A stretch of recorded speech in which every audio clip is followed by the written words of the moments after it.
விக்னேஸ்வரா போற்றி, ஓம் நவக்கரனர்களை போற்றி. சிம்மராசினியர்களுக்கு வணக்கம். சிம்மராசிக்கு கருப்பசாமியை விட்டால் வழி இல்லை. கற்பனசாமி 18ஆம் பட கற்பனசாமி. கற்பன் வரான் அங்கே கருப்பசாமி, கார்மேகம் போல வரான் கருப்பசாமி. கார்மேகம் சூழ்ந்தால் தான் மழை வரும். மேகம் வெள்ளையாக இருந்துச்சுன்னா, பஞ்சு மாதிரி இருந்துச்சுன்னா மழை வராது, காற்றுல பறந்து போயிடும். ஆனால் கருப்பாக இருந்தால் தான் பூமியிலேருந்து குளிர்ந்து காட்டப்பட்டவுடனே மழை வரும். மழை பெஞ்சாதான் பூமி குளிரும், பயிர் பச்சையெல்லாம் வளரும், பூமி செழிப்பாக இருக்கும், குடிக்க தண்ணி கிடைக்கும். சரி நேயர்களே, அப்பேற்பட்ட மழையை கொடுக்குறவர் கருப்பசாமி. கார்மேகம் போல வர எங்கள் கருப்பசாமி. காரி என்றால் சனி பகவான் அர்த்தம். ஸோ சனி பகவானுக்கு அவருக்கு சம்மந்தம் இருக்குது. 18ஆம் பட கருப்பசாமி, ஐயனார், ஐயப்பன், சனி பகவான், ஆஞ்சநேயர், 5 பேருமே 5 அம்சங்கள் தான். 5 அம்சங்கள் சேர்ந்து ஒரு முகமாக இருக்குது. 5 பேருமே ஒரே விஷயத்துக்கு சொல்கிறவங்க தான். சரியா? எல்லாமே பெருமாளுடைய அவதாரங்கள் தான். சரி நேயர்களே, இந்த வீடியோ பதிவில் உங்களுக்கு நான் ஒரு முக்கியமான தகவலை சொல்கிறேன். கஷ்டப்படுறவங்க, நஷ்டப்படுறவங்க, ஏமாந்து போனவங்க, பொருளை இழந்தவங்க, விட்டு போனதை அடையணும்னு நினைக்கிறவங்களுக்கெல்லாம் இந்த வீடியோவில் ஒரு சின்ன சூட்சுமத்தை சொல்கிறேன். சூட்சுமன்னா என்னென்னா, ஈஸியாக செய்கிறது, பெருசாக பலன் அடைகிறது. சில பேர் நினச்சி சுமப்பாங்க. நினச்சி சுமக்கக்கூடாது எதுவுமே. ஷார்ட் அண்ட் ஸ்வீட்டாக ஒரு காரியத்தை செய்யணும். வேத ஜோதிடத்தில் அதுக்கு இடம் இருக்குது. கிரக நிலைகள், நட்சத்திரம், லக்கணம், தசா புத்தி இதெல்லாம் ஒரு பக்கம் இருந்தாலுமே சில காரியங்களை நம்ம ஷார்ட் அண்ட் ஸ்வீட்டாக செஞ்சிட்டோம்னா பிரச்சனையிலிருந்து வழிபடலாம். இப்போ ராசிக்கு 8ஆம் இடத்துல ஒரு சின்ன பிரச்சனை நடக்க போகுது. வருகிற 29ஆம் தேதி. 29ஆம் தேதி கிரகணம். உங்கள் ராசிநாதன் கிரகணத்துக்கு உட்படுறாரு. அந்த கிரகணம் இந்தியாவில் தெரியாது, இருந்தாலும் சம்பவம் நடக்குது. ஏன்னா ராசிநாதன் அல்லவா, சிம்ம ராசிக்கு ராசிநாதன். சூரியன் ஒன்றும் தமிழ்நாட்டில் மட்டும் தெரியல, பூமி முழுக்க தெரிகிறாரு. சரியா? பூமியில் இருக்கிற எல்லா கண்ட்ரிலும் தெரிவார் சூரியன். இரவில் சூரியன் உதிக்கும் நாடு நார்வே அப்படின்னு ஒரு தகவல் இருக்குது. ஸோ சூரியன் இந்த பூமி சுழற்சிக்கு ஏற்ற மாதிரி ஒவ்வொரு இடத்துல உதயமாவார் ஒவ்வொரு நேரத்தில். அப்பேற்பட்ட சூரியன் சிம்ம ராசிக்கு ராசிநாதன், ஆத்மகாரகன். அந்த சூரியன் இப்போ பலவீனப்படுறாரு, கிரகணத்தில் உட்படுறாரு. ராகு கிரகஸ்த சூரிய கிரகணம் வருகிற 29ஆம் தேதி நடக்குது. மார்ச் பங்குனி 15 சனிக்கிழமை, அமாவாசை அன்னைக்கு தான் சனி பகவானும் அஷ்டமச்சனியாக உங்கள் ராசிக்கு 8ஆம் இடத்துக்கு போகிறாரு. 8ஆம் இடத்துல இருக்க ராகுவோட சேர்றாரு. ஆல்ரெடி சேர்ந்துட்டாரு, சனி ராகு சேர்ந்துட்டாங்க. நான் கற்பனசாமியை ஏன் இப்போதைக்கு நான் முக்கியப்படுத்தி பேசுகிறேன்னா, கருப்பன் காவல் காக்கும் தெய்வம், இந்த பிரபஞ்சத்தை காவல் காக்கிறவர், பூமியை காக்கிறவர், குதிரையில் வர்றவர், வேகமாக வருவார். மின்னல் பெருசாக, கற்பன் பெருசான்னு வருவார். காற்றின் வேகத்தை காட்டிலும் பெருசாக வருவார். சரியா? காற்று வேகத்துக்கு மிஞ்சி வருவார் குதிரையில். அவர் தான் டக்குன்னு காப்பார். காவல் தெய்வம். ஒரு மனிதனுக்கு 3 தெய்வம் இருக்குங்க. 3 தெய்வத்தோடைய அனுக்கிரகம் கிடைக்கும். முறைப்படி இருந்தானா குலதெய்வம், இஷ்ட தெய்வம், காவல் தெய்வம். உங்களுக்கு ஒரு குலதெய்வம் இருக்கலாம், அது மாதிரி உங்களுக்கு ஒரு மனதில் ஒரு இஷ்ட தெய்வம் இருக்கலாம். அதுபோது காவல் தெய்வம் பொதுவாக கருப்பசாமி தான் எல்லாத்துக்குமே. இந்த பூமியை காக்கிறவர். அப்பேற்பட்ட கருப்பசாமி பெருமாளையும் காக்கிறாரு. அவருடைய அனுக்கிரகம் இப்போதைக்கு தேவைப்படுது. எதனாலனா 8ஆம் இடத்துல ராகு சனி சேர்க்கை. அடுத்து ராகு 7ஆம் இடத்துக்கு வராரு. ஸோ இன்னும் ஒரு 18 மாதத்துக்கு நீங்கள் கற்பனசாமியை தான் கும்பிடணும், விடாமல் கும்பிடணும். எவ்வளோ பிரச்சனை இருந்தாலும் சரி, அவர் விடாதீங்க. குறிப்பாக ராகு திசை நடக்கிறவங்க, ஒரு 20 வயசுலேருந்து 60 வயசு இருக்கிறவங்க கண்டிப்பாக கற்பனசாமியை தான் கும்பிடணும். நீங்கள் எந்த லக்கணத்தில் பிறந்தாலும் சரி, சிம்ம லக்கணத்தில், சிம்ம ராசியில் இந்த வழிபாடு செய்யுங்க. ராகு திசையில் அது உங்களுக்கு சிறப்பை தரும். அதுபோக ராகு சனி சேர்க்கை ராசிக்கு 8ஆம் இடத்துல இருக்குது. சரியா? அதை மாற்ற முடியாது. வருகிற டிசம்பர் 15 வரைக்கும் இருக்குது. ரைட் சார், இப்போ என்ன சார் பலன்கள்னு பெருசாக சொல்லலை. நான் சில தகவல் மட்டும் சொல்லிவிட்டு இந்த வீடியோ நிறைய பண்ணுறேன். ஏன்னா பலன்கள் நிறையா சொல்லியிருக்கிறேன். இது போன வீடியோவில் நிறையா சொல்லியிருக்கிறேன். திருப்பி சொன்னோம்னா சொன்னதே சொல்கிற மாதிரி தான் இருக்கும். இப்போதைக்கு ராசிக்கு 8ஆம் இடம் வலுப்பெறுகிறது. 8ஆம் இடம் ஒரு அசுப ஸ்தானம் தான். அஷ்டம ஸ்தானமாக இருந்தாலுமே கடன், நோய், எதிரி, அவமானம், வம்பு, வழக்கு, பிரச்சனைகளை சொல்கிற இடம் தான். அங்கே ராகு, சுக்கிரன், சூரியன், புதன், சனி பகவான், சந்திரன் எல்லாருமே சேர்றாங்க. ஒரு 3 நாளைக்கு இருக்கிறாங்க. மார்ச் 28, 29, 30, பங்குனி 14, 15, 16 இந்த 3 நாளுக்கு ரொம்ப கவனமாக இருக்கணும். வருகின்ற சனி, ஞாயிறு, திங்கள். சரியா நேர்களே? கிரகணம் வருகிற சனிக்கிழமை நடக்குது. சரியா? இரவு நடக்குது. மறுநாள் காலையில் ஞாயிற்றுக்கிழமை கோயிலுக்கு போயிருங்க. எல்லாத்துக்கும் லீவு தான். வர ஞாயிற்றுக்கிழமை காலையில் கோயிலுக்கு போயிருங்க. பக்கத்தில் இருக்கிற விநாயகர் கோயிலுக்கோ, கற்பனசாமி கோயிலுக்கோ, பெருமாள் கோயிலுக்கோ போட்டு வந்தீங்களா சிறப்பு. உங்கள் ராசிநாதன் கிரகணத்தில் சம்மந்தப்படுறாரு. அதனால் கண்டிப்பாக தோஷம் இருக்குது. குறிப்பாக பூர நட்சத்திரம், சுக்கிரனுடைய நட்சத்திரம், பூர நட்சத்திரத்துக்கும் தோஷம் இருக்குது, மக நட்சத்திரத்துக்கும் தோஷம் இருக்குது, உத்தர நட்சத்திரத்துக்கும் தோஷம் இருக்குது, ராசிநாதனுக்கும் தோஷம் இருக்குது, ராசிக்கும் தோஷம் இருக்குது, ராசியுள்ள நட்சத்திரக்கும் தோஷம் இருக்குது. அதனால தான் வலியுறுத்தி சொல்கிறேன். கண்டிப்பாக வருகிற ஞாயிற்றுக்கிழமை கோயிலுக்கு போங்க, பிரச்சனை தீர்ந்து போயிடும். ஏன்னா கிரகணம் முடிஞ்சு மறுநாள் கோயிலுக்கு போகிறது மிகச்சிறப்பு. சில பேர் சொல்லுவாங்க கிரகணம் தான் இந்தியாவில் தெரியல. இந்தியாவில் தெரியலையா? ஆனால் சூரியன் பாதிக்கப்படுறாருல. இங்கே இல்லைன்னா இன்னொரு இடத்துல பாதிக்கப்படுறாருல. அமெரிக்கா ஐரோப்பால எல்லாம் சூரிய கிரகணம் நடக்குதுல்ல. இப்போ உன் பிள்ளை வந்து அமெரிக்காவில் இருக்கான், யூஎஸ்ல இருக்கான். என் பிள்ளை யூஎஸ்ல இருக்கான்னு பெருமைப்படுற. ஆனால் உன் பிள்ளை பார்ப்பான அதை உன் ரத்தம் அங்கே இருக்குல்ல. நீ இங்கே இருக்க, கோயம்புத்தூரில் இருக்கிற, கோயம்புத்தூரில் கவுண்டம்பாளையத்தில் இருக்கிற. ஆனால் உன் பிள்ளை யூஎஸ்ல இருக்கிறான்ல, யூஎஸ்ல இருக்கிறான். அவன் வந்து நல்லா இருக்கான், பொன்னாடி பிள்ளையோடு இருக்கிறான்ல. அவனுக்கு திரும்பி அந்த சூரிய கிரகணம். அப்போ அவன் பாதிக்கப்பட மாட்டானா? அவன் பாதிக்கப்பட்டா அவனோட ரத்தம் நீ தானே, உன் ரத்தத்தில் தானே போயிருக்கிறான். இப்படி தான் பார்க்கணும். எல்லாருமே வந்து இன்றைக்கி என்னென்னா எனக்கு இல்லையே தனக்குன்னு தான் பார்க்குறாங்க. தனக்குன்னு பார்க்காதீங்க. உங்கள் உறவு எங்கேனாச்சும் இருக்கும், உன் ரத்தம் எங்கேனாச்சும் பாஞ்சிருக்கும். சரியா? உனக்கு இல்லைன்னா உன் தம்பி, அண்ணன், அக்கா, அவ பிள்ளைக, அந்த கிளைகள், அதை தான் சொல்லுவோம் அந்த காலத்தில். கிளை பிடித்து வாழுப்பா அப்படிமா. வனத்தில் செஞ்சாலும் இனத்தில் போய் சேரு அப்படிமா. நீ வனத்தில் போய் போ, வனத்துக்கு போ, பொழப்பு தேடி எங்கேனாச்சும் போ, நாட்டுக்கு போ, காட்டுக்கு போ, எங்கேனாச்சும் பொழப்பு தேடி அலை. எங்கே சேர்ந்தாலும் இனத்தில் சேருவோம். இனம்னு ஒன்று இருக்குல்ல, உன் கிளைன்னு ஒன்று இருக்குல்ல, அந்த கிளையில் சேரு. அதனால தான் அந்த காலத்தில் பொண்ணு பார்க்கும்போதெல்லாம் கிளை என்ன கிளைன்னு கேட்பாங்க. கிளைங்கிறது ரொம்ப முக்கியம். இன்றைக்கெல்லாம் மறந்து போச்சு. சரியா? மறத்து போச்சுன்னா என்ன? தேவையில்லாத பழக்க வழக்கங்கள் நிறைய வந்துருச்சு. பழசேவனு நினைக்கிறது கிடையாது, ஆத்தாப்பனைவனும் மதிக்கிறது கிடையாது. சரியா? அப்படியே படிச்சுட்டா பெருசாக நினப்பு. படிச்சுட்டோம்னா ஏதோ கண்டதை காணாத தெரிஞ்சுக்கிட்டோம், 4 வார்த்தை தெரிஞ்சுக்கிட்டோம், 4 விஷயத்தை புரிஞ்சுக்கிட்டோம், புதுசாக 4 வருட அனுபவம் ஆகி போச்சுன்னு பழசெல்லாம் மறந்து போகுது. நான் எதுக்கு சொல்ல வரேன்னா, இன்றைக்கி இது நிதர்சனமாக நடக்குது. இப்படி இதில் போகிறவங்க வந்து பின்னாடி சிக்கலில் நிற்பாங்க. சரியா? திக்கற்று நிற்பாங்க. அதனால வனத்தில் அலைஞ்சாலும், வனத்தில் தெரிஞ்சாலும் இனத்தில் சேரு, உன் கிளையை பிடி. எதுக்கு சொல்ல வந்தேன்னா, இந்த சூரிய கிரகணம் இங்கே தெரியட்டாலும் இன்னொரு இடத்துல தெரியும், அங்கே உன் கிளைகள் இருக்கும். சரியா? ஆனால் வேறு நீதியாக. சரியா? அதை கவனமாக வச்சுக்கோங்க. ராசிநாதன் பாதிக்கப்படுறாரு. ராசிக்கு 2-11 கூடியவன் தன குடும்ப வாக்குஸ்தானாபதி லாபஸ்தானாபதி புதன் அதில் சிக்கிறாரு. அதுபோல் ராசிக்கு 3-11 கூடியவன் தைரிய வீரிய சேனாபதி லாபஸ்தானாபதி சுக்கிரனும் அதில் மாற்றாரு. ஸோ இப்படி நிறைய கிரகங்கள் கிரகணத்தில் உண்டாகுது. சனி பகவானும் மறைமுகமாக கிரகணத்தில் சம்மந்தப்படுறாரு. ராசிக்கு 6-7 கூடியவன். ஸோ சிம்ம ராசிக்கு வந்து வேண்டிய கிரகங்கள் நிறைய கிரகணத்தில் 8ஆம் இடத்துல, அதுவும் அசுபஸ்தானத்தில் இருக்கிறதுனால கவனமாக இருங்க. விட்டதை பிடிக்கணும் சார், இழந்ததை மீட்கணும். இன்றைக்கி எல்லாத்துக்கும் அதான் கவலை.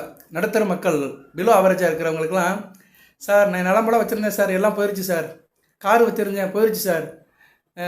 என் பிள்ளை நல்லா என்னை பார்த்துட்டு இருந்தான் சார், அவனுக்காக எல்லாத்தையும் விற்று பார்த்தேன் சார், பிள்ளை என்னை விட்டு போயிட்டான் சார், மொண்டாட்டி பேச்சை கட்டு போயிட்டான் சார். இப்படி நிறைய பேர் புலம்புவாங்க. ஏன்னா அவங்க ஜாதகத்தில் அந்த அமைப்பு இருக்கும், நேரங்களில் வரும்போது அது நடக்கும். இதுக்கெல்லாம் என்ன சார் தீர்வு அப்படின்னா, நம்ம இழந்ததை மீட்கணும், விட்டதை பிடிக்கணும்னா கற்பனசாமியை கும்பிடணும். என்னைக்கு சார் கும்பிடணும் அப்படின்னா, தினமும் கும்பிடலாம். தினமும் கும்பிடாதவங்க செவ்வாய் சனிக்கிழமை கும்பிடுங்க. சனிக்கிழமை இரவு 8 to 9 ராகுவலியில் கும்பிடுங்க. சரி, சனி ஓரை இரவு 8 to 9 சனி ஓரையில் கும்பிடலாம். இதனால் 9 to 10 ராகுவலியிலும் கும்பிடலாம் சனிக்கிழமை. சரியா? சார் சனிக்கிழமை காலையில் வேலைக்கு போயிடுவேன் சார் அப்படின்னு சொல்கிறவங்க வந்து நீங்கள் வந்து சனிக்கிழமை இரவு கும்பிடலாம். இரவு தான் எல்லாத்துக்கும் சிறப்பாக இருக்கும். சரியா? நம்ம புதுசாக ஒன்று சொல்ல வேண்டாம். புதுசாக சொன்னோம்னா எல்லாத்துக்கும் சாத்தியப்படணும். எது நடைமுறைக்கு சாத்தியமாக இருக்கோ அதை தான் சொல்லணும். சரியா? அதை சொல்கிறேன், இதை சொல்லேன்னு உங்களை குழப்பக்கூடாது, கன்ஃபியூஸ் பண்ணக்கூடாது. கன்ஃபியூஸ் என்ற வார்த்தையே வழிபாடல் வரக்கூடாது. ஏன்னா நம்ம வழிபாடுறதே பெரிய விஷயம். இன்றைக்கி ஒவ்வொருத்தனும் கோயிலுக்கு போப்பான்னு சொல்கிறதே பெரிய விஷயமா இருக்குது. கோயிலுக்கு போனாலும் ஒழுங்காக சாமி கும்பிட மாட்டேங்கிறாங்க. சரியா? ஏதோ ஒன்று கோயிலுக்கு 1000-ல் ஒருவன் தான் ஆண்டவனை நினைக்கின்றான். 1000 பேரில் ஒருத்தன் தான் மனமுறையே ஆண்டவனை நினைக்கின்றான். அதனால் நம்ம வந்து ஆலயம் செல்லுவதை வந்து சாலமும் நன்றுருக்காங்க. அதனால் என்ன சொல்ல வரேன்னா, நீங்கள் சனிக்கிழமை 9 to 10 கும்பிட வேண்டாம் ராகு வேலையில். அது சரிப்படாது, வேலை வெட்டிக்கு போவோம். சனிக்கிழமை இரவு சனி ஓரையில் கும்பிடுங்க கற்பனசாமியாக. 8 to 9 பெருமாள் கோயிலுக்கு போங்க, இல்லைனா அவர் தனி சன்னிதின்னு இருக்கும், அங்கே கும்பிடுங்க. கற்பனசாமியை கும்பிட முடியாதவங்க ஐயனாரை கும்பிடுங்க, ஐயப்பன் கோயிலுக்கு போங்க. சரியான நேரங்களை சாய்ஸ் தான். இல்லை சார் எனக்கு அதுவும் பக்கத்தில் இல்லை சார் அப்படின்னா ஆஞ்சநேயரை கும்பிடுங்க. சரியான நேரத்தில் எல்லாமே ஒரு அம்சம்தான். முகமெல்லாம் ஒன்று தான். கண்ணு, காது, மூக்கு, வாய், பல்லுன்னு இருக்கிற மாதிரி தனி மனிதனுக்கு முகம் ஒன்று தான். முகத்தை பார்த்து பேசு அப்படிங்கிறாங்க. சரியா? முகம் எப்படி இருக்குது அப்படி தான் சொல்கிறாங்க. வழியாக மூக்கு எப்படி இருக்குன்னு யாரும் கேட்குறது இல்லை. முகம்தான் முக்கியம். இந்த புலன்கள் கண்ணு, காது, மூக்கு, வாய் எல்லாம் நல்லா இருந்தாலே முகம் பார்க்க தெளிவாக இருக்கும். அதனால தான் முகமெல்லாம் ஒன்று தான். நீங்கள் வந்து எந்த சாமியாக கும்பிடுங்க. 18ஆம் படி கற்பனசாமியை கும்பிட்டிங்கன்னா கூடுதல் சிறப்பு. இல்லைன்னா செவ்வாய்க்கிழமை மதியம் 3 to 4:30 ஈவினிங் கும்பிடலாம். கோயிலுக்கே போக முடியல, வீட்டில் தான் இருக்கேன், இல்லை தரசி நான் ஹவுஸ் ஒய்ஃப், வீட்டில் தான் இருப்பேன் அப்படிங்கிறவங்க வீட்டில் விளக்க பொறுத்து கும்பிடுங்க. சாயந்தரம் கும்பிடுங்க 6 மணி மேலே. 6 மணிக்கு மேலே எந்நேரம் கும்பிடுங்க. 10 மணிக்குள்ளே கும்பிடுங்க. பொதுவாக 6 to 8 பூஜையை முடிச்சிடணும். ஏன்னா 8 மணிக்கு மேலே சாப்பிட போயிடுவோம் எல்லாரும். சாப்பிட்ட பின்னாடெல்லாம் பூஜை பண்ணக்கூடாது. சரியா? பூஜைக்குன்னு சில நேரங்கள் இருக்குது, அந்த நேரத்தில் தான் பூஜை பண்ணணும். குறிப்பாக வெறும் வயிற்றில் பூஜை பண்ணுறது நல்லது தான். அதுக்காக பட்டினியாக கிடக்கலாம் வேண்டாம். ஒரு நேரம் சாப்பிட்டு நம்ம பூஜை பண்ணலாம். அதனால் இந்த 6 to 7 பூஜை முடிஞ்சிருங்க. அட்லீஸ்ட் 6 to 8 பூஜை முடிங்க. தினமும் பண்ணுங்க. குத்துவிளக்கு ஏற்றி வைங்க, நெய்வேத்தியம் பண்ணுங்க, பஞ்சாட்சரத்தில் தண்ணி ஊற்றுங்க. முந்திரி பருப்பு, கருப்பசாமிக்கு பிடித்த பொருள் முந்திரி பருப்பை வச்சுக்கோங்க நெய்வேத்தியத்துக்கு. அதை வச்சு ஸ்நானம் பண்ணுங்கள். உங்கள் கோரிக்கையெல்லாம் சொல்லுங்கள், கஷ்டத்தை சொல்லுங்கள். உங்கள் வாழ்க்கையில் என்ன கஷ்டப்பட்டீங்களோ, எதை இழந்தீங்களோ, எதை மீட்கணும்னு நினைக்கிறீங்களோ, எது உங்களுக்கு தேவையோ அதெல்லாம் சொல்லுங்கள். உங்கள் கற்பனசாமியே நமக அப்படின்னு சொல்லுங்கள். இல்லைனா ஒரு மந்திரம் சொல்கிறேன், அந்த மந்திரத்தை நீங்கள் மனப்பாடம் பண்ணி சொல்லுங்கள். இதை வேணால் நான் இந்த யூடியூப்பில் இந்த வீடியோவில் வந்து அட்டாச் பண்ணுறேன். இந்த ஸ்லோகத்தை ஸ்ரீ கிருஷ்ண ஓம் கற்பனசாமி துணை ஸ்ரீ கிருஷ்ணாய கிருஷ்ண வர்ணாய கிருஷ்ண புத்திராய மகா காலாய மகா ருத்ராய ஸ்ரீ கற்பனசாமி முனை நமோ நம.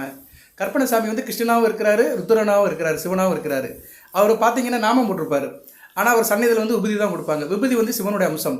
ஸோ ஒரே நேரத்தில் அவர் வந்து 2 தெய்வத்தை கும்பிட்ற மாதிரி இருக்கிறார். ஹரிகர, அதனால் ஹரினா பெருமாள், ஹரனா சிவன். அதனால் ஹரிகர புத்திரன் ஆனந்த சித்தன் சாமி ஐயப்பனுக்கு வந்து காவல் தெய்வமாக இருக்கிறாரு. சூட்சுமத்தை புரிஞ்சுக்கணும். ஸோ கற்பனசாமியை கும்பிட்டிங்கன்னா சிவ அம்சமும் இருக்கும், பெருமாளோட அம்சமும் இருக்கும். 2 அம்சமும் சேர்ந்த ஒரு தெய்வமாக இருக்கிறாரு. அவரை வந்து வீட்டில் வச்சு கும்பிடுங்க. ஃபோட்டோலாம் வைக்க வேண்டாம், உருவ வழிபாடு வேண்டாம். வீட்டில் வந்து குத்து விளக்கை பொருத்தி வச்சுட்டு கும்பிடுங்க. குத்து விளக்கத்தில் தீபம், ஒரு முக தீபத்தை ஏற்றுங்க போதும். 5 முகம் ஏற்றலாம் கணக்கிடாது. ஒரு முகத்தை ஏற்றிட்டு அந்த நெய்வேத்தியம் பண்ணுங்கள். முந்திரி பருப்பு வச்சுட்டு கற்பனசாமி மந்திரத்தை சொல்லுங்கள். மந்திரம் தெரியலனா உன் கற்பனசாமியை நமக்கான 18 தடவை சொல்லுங்கள். சரியா? அடுத்து வருகின்ற 18 மாதத்துக்கு இது செய்யணும். ஏன்னா ராசிக்கு 7ஆம் இடத்துக்கு வராரு, 18 மாதம் இருப்பார். அவர் கும்பத்துலேருந்து மகரத்துக்கு வர வரைக்கும் பிரச்சனை தான் சிம்ம ராசிக்கு. அதனால் தொடர்ந்து செய்யுங்க. இந்த கைங்கரியத்தை பண்ணுங்க. காரியம் நல்லபடியாக நிறைவேறும். காரியங்களை நிறைவேற்றுவார் கற்பனசாமி. காரியங்கள் நிறைவேற்றும் கற்பனசாமி நமக அப்படின்னு மனசுக்குள்ளே நினைங்க. கண்டிப்பாக நிறைவேறும். அதுபோக வந்து ராசிக்கு இப்போதைக்கு வந்து செவ்வாய் நல்ல நிலைமையில தான் இருக்கிறாரு. செவ்வாயும் குரு நல்ல நிலைமையில தான் இருக்கிறாங்க. எந்த பிரச்சனையும் இல்லை, நல்ல விதமாக தான் பார்க்கப்படுகிறது. 5-8 கூடிய குரு பகவானும் 4-9 கூடிய செவ்வாய் நல்ல நிலைமையில இருக்கனால ராசிக்கு எந்த பிரச்சனையும் இல்லை. இடையில நிறைய தடங்கல்கள் வரும். காரிய தடங்கல்கள், தேவையில்லாத பிரச்சனைகள், டென்ஷன், பதட்டம், படபடப்பு இதெல்லாம் இருக்கும் சிம்ம ராசிக்கு. மற்றபடி யாரும் உங்களை ஒன்றும் செய்ய முடியாது, அசைச்சு கூட பார்க்க முடியாது. ஆனால் உங்களை சுற்றி நிறைய பொறாமை இருக்கும், சூழ்ச்சி இருக்கும், கண் பார்வை இருக்கும், கண் திருஷ்டி இருக்கும், இடைஞ்சல்கள் இருக்கும். சரியா? அது வந்து உங்களுக்கு நெகட்டிவ் தாட்ஸை கொடுக்கும். அதனால் பழகிற ஆளுக்கிட்ட பார்த்து பழகுங்க. உங்களுக்கு ஆகாதவங்கிட்டலாம் பழகாதீங்க.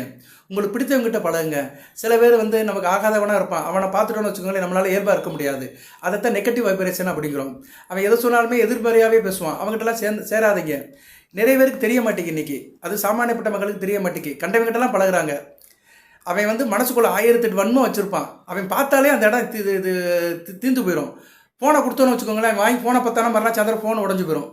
அந்த இது போயிடும், அந்த என்ன டிஸ்பிளே போர்டு போயிடும். ஏன்னா அவன் பார்ப்பான், இவ்வளோ பெரிய ஃபோன் வச்சுருக்கான், இவ்வளோ காசு போட்டு ஃபோன் வாங்கியிருக்கான்னு நினைப்பான். நம்ம தவறி கீழே போடுவோம், ஏதோ ஒரு டேமேஜ் ஆயிரும். அப்படிப்பட்ட கண் திருஷ்டி பிடிச்சவங்களாம் இருக்காங்க. அவன் கண்ணில் அந்தளவுக்கு கொடூரம் இருக்குது. கண்ணுலேயும் இருக்குது, மனசுக்குள்ளேயும் இருக்குது, நாக்கிலையும் இருக்குது, பேச்சிலையும் இருக்குது, நினைப்பிலையும் இருக்குது. அப்படிப்பட்ட ஆளில் கண்டுபிடிச்சி அவங்ககிட்ட வந்து முதல் விளங்குங்க. ஏன்னா இந்த அஷ்டமச்சனி காலத்தில் இதெல்லாம் வரும். உங்களுக்கு கண் திருஷ்டி அதிகமாக இருக்கும். ஏன்னா ராசிக்கு 2ஆம் இடத்தை பார்க்குறாருல சனி பகவான். அடுத்து வருகின்ற காலத்தில் அந்த கண் திருஷ்டி இருக்கும். அதுபோல் ராசி வர ராகு பார்ப்பார். ராகு பார்க்க மாட்டார், கேது மூலியமாக சம்மந்தப்படுவார். இதுக்கு சொல்ல வரேன்னா, இப்படிலாம் ஏகப்பட்ட இடியாப்பு சிக்கல் இருக்கிறதுனால நீங்கள் வந்து கற்பனசாமியை கும்பிடுங்க. அவர் கும்பிட்டீங்கன்னா இந்த காற்று கருப்பு, பில்லி சுனி, ஏவல் வைப்பு எல்லாம் ஓடி போயிடும். எல்லாம் அத்து வரைஞ்சி ஓடி போயிடும். சன்னதிக்கு போங்க, கருப்பு கரை கொடுங்க, மந்திரிச்சு கொடுப்பார் பூசாரி, கையில் கட்டிக்கோங்க. ஆணாக இருந்தாலும் சரி, பெண்ணாக இருந்தாலும் சரி. அது குறிப்பாக இந்த ராகு திசை நடக்கிறவங்க செய்யணும். ராகு திசை நடக்கும் சிம்மராசியில். உத்திரம், பூரம், மகம் இந்த 3 நட்சத்திரத்தில் பிறந்தவங்களுக்கு ஒரு 6 படி நடக்கும். சரியா? ஒரு 20 வயசுலேருந்து 60 வயசு வரைக்கும் நடக்கும். அவங்களாம் கண்டிப்பாக இந்த கைங்கரியத்தை பண்ணுங்க, காரியத்தை பண்ணுங்க. சரியா? இது கைங்கரியம் சொல்ல முடியாது, இது ஒரு வழிபாடு தான். இறைவனை வந்து மனமுகந்து செய்யணும். நீங்கள் மற்ற எல்லா சாமியும் கும்பிடுங்க. குலசாமியை கும்பிடுங்க, இஷ்ட தெய்வத்தை கும்பிடுங்க, எல்லா தெய்வத்தையும் கும்பிடுங்க, இந்த காவல் தெய்வத்தையும் கும்பிடுங்க. கூப்பிட்ட குரலுக்கு ஓடுவார் கற்பனசாமி. பொய் பேசக்கூடாது. பொய் பேசாமல் இருக்க முடியாது. ஆபத்துக்கு பாவம் இல்லை. சில காரியத்தில் சில நேரத்தில் நல்லதுக்கு போய் சொல்லலாம், எடுத்ததுக்கெல்லாம் போய் சொல்லக்கூடாது. சரியா? மன தூய்மையாக இருக்கணும்.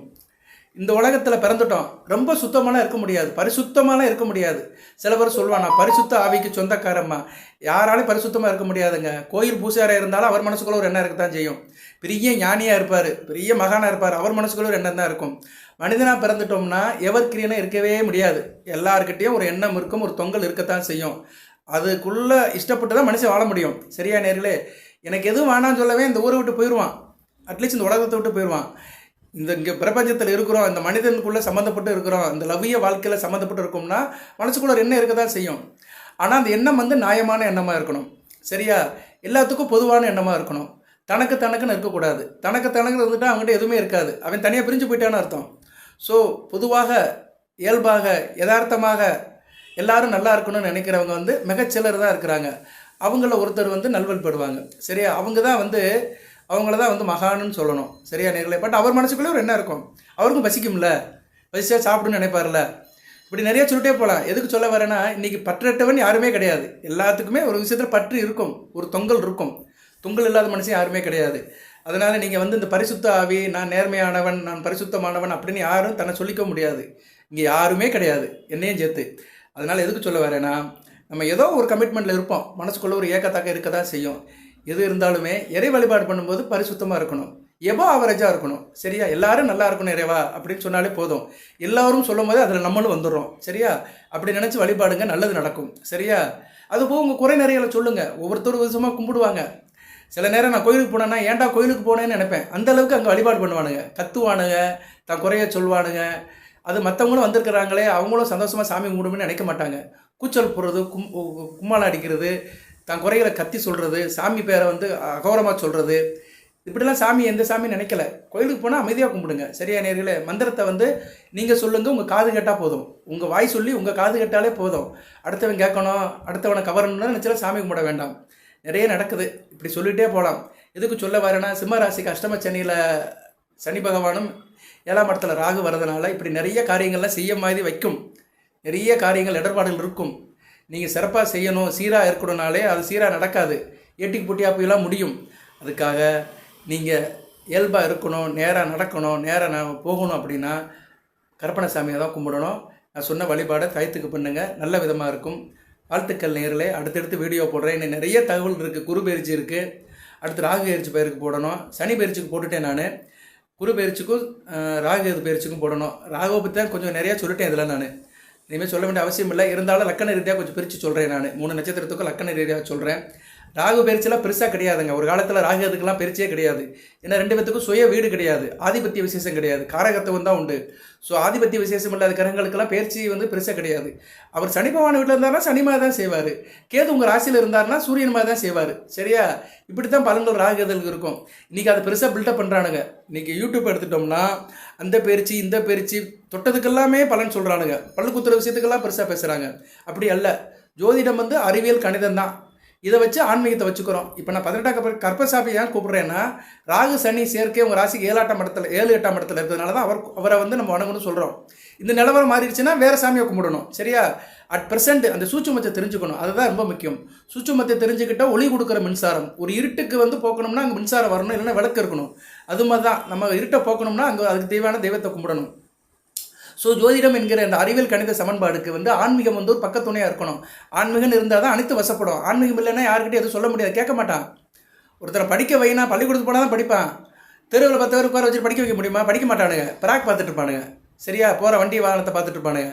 பள்ளிக்கூடத்துன்னு போனால் தான் அங்கே ஒரு வாத்தியார் இருந்தால் தான் அவன் உட்காந்து ஒழுங்காக படிப்பான், புஸ்தத்தை திறந்து படிப்பான். இதுக்கு சொல்ல வரேன்னு, இதுக்கு தான் எல்லாத்துக்கும் ஒரு அமைப்பு இருக்குது. கோயில் குளம்னு இருந்தால் தான் பயபக்தியோடு சாமி கும்பிடுவான், ஒரு ஆன்மீகம் இருக்கும், ஆன்மீக பற்று இருக்கும். அதுக்காக தான் வச்சுருக்குறாங்க. ஸோ ஜோதிடத்தில் நிறைய விஷயங்கள் இருக்குது. எல்லாத்தையும் பேசலாம் ஒரு நாள். சரியா? சிம்ம ராசிக்கு நான் போடுறேன், வீடியோ தொடர்ந்து போடுறேன், பாருங்கள். ஜோதிட தகவலும் சொல்லுவேன், பொது தகவலும் சொல்லுவேன், ஆன்மீக தகவலும் சொல்லுவேன். தசாபுத்தி, வழிபாடு, லக்கணம், நட்சத்திரம் எல்லாத்தையும் சொல்கிறேன். தொடர்ந்து பாருங்கள். நம்ம சேனலை சப்ஸ்கிரைப் சப்ஸ்கிரைப் பண்ணுங்கள், பெல் பட்டன் ஆன் பண்ணுங்கள், நோட்டிஃபிகேஷன் வர எல்லா வீடியோவும் பாருங்கள். மெம்பர்ஷிப் எனாமல் பண்ணியிருக்கோம். உங்களுக்கு வாய்ப்பு இருந்துச்சுன்னா அதில் நீங்கள் சேரலாம். அதுக்குண்டான டேர்ம்ஸில் நான் உங்களுக்கு தகவல் சொல்லுவேன். நீங்கள் என்கிட்ட கோஆர்டினேட் பண்ணலாம். ஓகே நேயர்களே, இந்த வீடியோ இத்தோடு நிறைவு பண்ணிக்கிறேன். சொல்ல வந்த விஷயம் என்னென்னா, 28, 29, 30 கவனமாக இருங்க கிரகணத்தை விட்டு. அதுபோக கிரகங்களுடைய நிலைப்பாடு சரியில்லை. கற்பனை சாமியை விடாமல் பிடிச்சிக்கோங்க. சரியா? அவர் காலடியை பிடிச்சிக்கிட்டிங்கன்னா சகல காரியமும் நடக்கும். எல்லாமல் இறைவன் சிம்மராசினியர்களுக்கு சவள சௌபாகியத்தையும் சில ஐஸ்வர்யத்தையும் சில நன்மையிலும் கொடுப்பார். அனைத்து வளங்களை பற்றி தேக ஆரோக்கியத்துடன் தீர்க்காயுடன் நீடோடி வாழ்க, நிறைந்த வளம் பெறுக. நன்றி நேயர்களே.